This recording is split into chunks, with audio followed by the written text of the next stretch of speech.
Star d'un petit déjeuner raffiné, complice d'un brunch gourmand ou éternel allié d'un excellent goûter, la brioche ne manque pas d'atouts pour nous mettre l'eau à la bouche. Moelleuse, dorée, aérienne, fondante, savoureuse, pas trop sèche, beurrée, nature ou parfumée, elle sublime un thé, un café ou même une belle salade de fruits. La recette de la brioche et ses variantes, un fondamental qu'on adore pour l'éternité. D'un point de vue technique, la brioche est une viennoiserie faite à partir d'une pâte levée, à laquelle on a ajouté de généreuses quantités de beurre et d'œufs. On doit l'avoir pétrie longuement afin d'obtenir une mie moelleuse et aérée. Traditionnellement, c'est le boulanger et non pas le pâtissier qui prépare la brioche. Autrefois, elle était fabriquée uniquement pour les grandes occasions, souvent pour fêter Pâques par exemple, tradition encore vivace en Italie avec le pandoro, une brioche à l'œuf. Ce n'est qu'au fil des ans qu'elle s'est démocratisée et est devenue un incontournable du petit déjeuner et plus si affinité. Grande amatrice de brioche, la France se distingue par ses nombreuses spécialités régionales. Voici les plus connues, une brioche toute simple aux œufs, au beurre et au levain. Sa particularité, sa forme très graphique, car elle est cuite dans un moule bien spécifique, évasé et à bord cannelé, surmonté d'une petite boule, qui lui donne une forme ronde à 2 étages, comme une religieuse, fabriquée à base de crème fraîche donc extra moelleuse. Cette brioche parfumée au rhum et à la vanille figure parmi les brioches les plus appréciées en France. C'est simple, on en trouve partout, toute l'année, sachez que le dessus d'une vraie gâche est toujours incisé. Et pour mieux vous y retrouver, fiez-vous au label rouge qui assure une composition traditionnelle.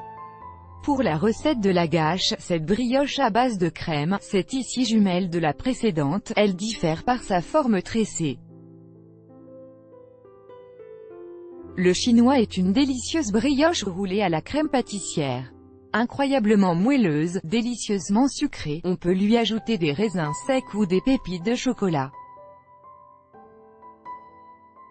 On le trouve parfois présenté avec un glaçage pas très léger certes, mais terriblement gourmand. La recette du chinois aux fruits secs est le gâteau de l'épiphanie dans les régions au sud de la Loire. Fourré aux fruits confits et doré à l'œuf, on lui donne une forme de couronne et on y glisse une fève. On peut la parfumer à la fleur d'oranger ou au rhum brun. Retrouvez la recette de la couronne des rois ici. Vous le trouverez peut-être aussi écrit Kuglopf, Kuglof ou Kugelopf. Cette spécialité alsacienne, grande région de tradition boulangère, est cuite dans un moule aux caractéristiques très précises, en terre cuitée avec une cheminée au milieu. Cette brioche est parsemée de raisins secs et décorée d'amandes entières. Certains boulangers locaux le vendent arrosé d'un sirop de sucre au centre. On trouve souvent le Kuglof un peu sec mais bien frais, il est pourtant très moelleux. La recette du Kuglof est sur au féminin ici. On peut aussi le consommer en version salée, pour un apéritif.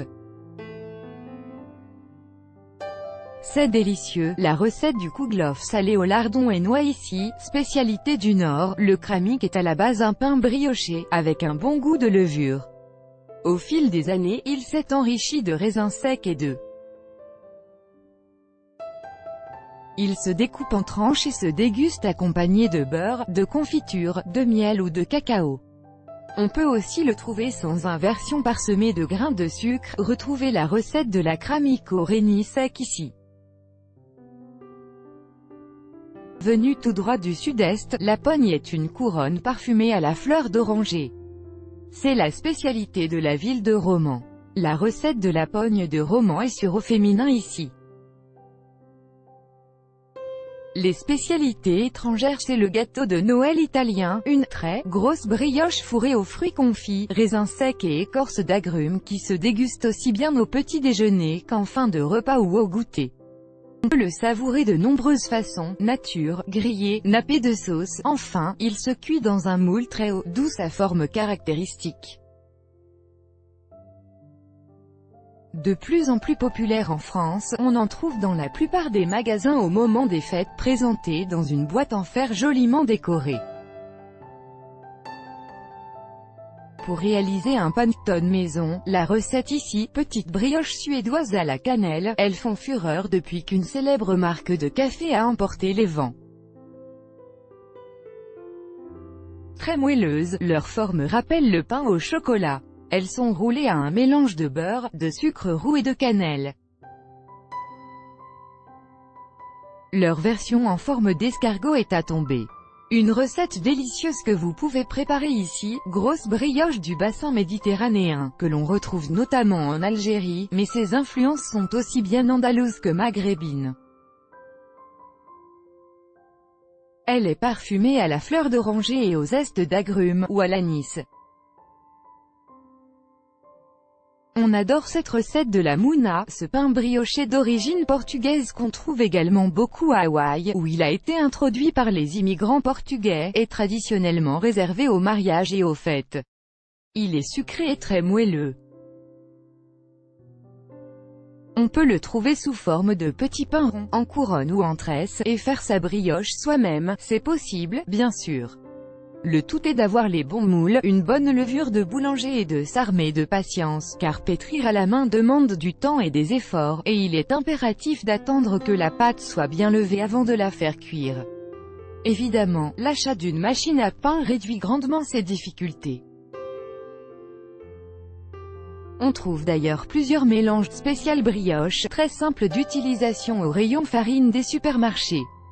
Dans les deux cas, privilégiez des ingrédients de qualité, pas de lait écrémé donc pas de crème ni de beurre allégé, et des œufs extra frais, la recette de pain perdu à la brioche, si vous avez des restes, ingrédients pour 6 par 6 tranches de brioche, 3 œufs, 50 g de beurre doux, 3 c à soupe de sucre et en option pour les grands marnier ou rhum brun. Réalisation 1.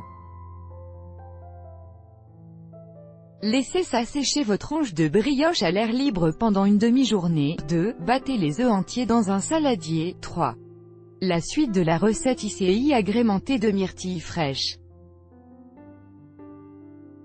2 morceaux de fraises, de grenade, ou saupoudrés de cannelle ou de chocolat, selon vos envies. Découvrez nos meilleures recettes de confiture pour accompagner vos brioches. Copyright Dr.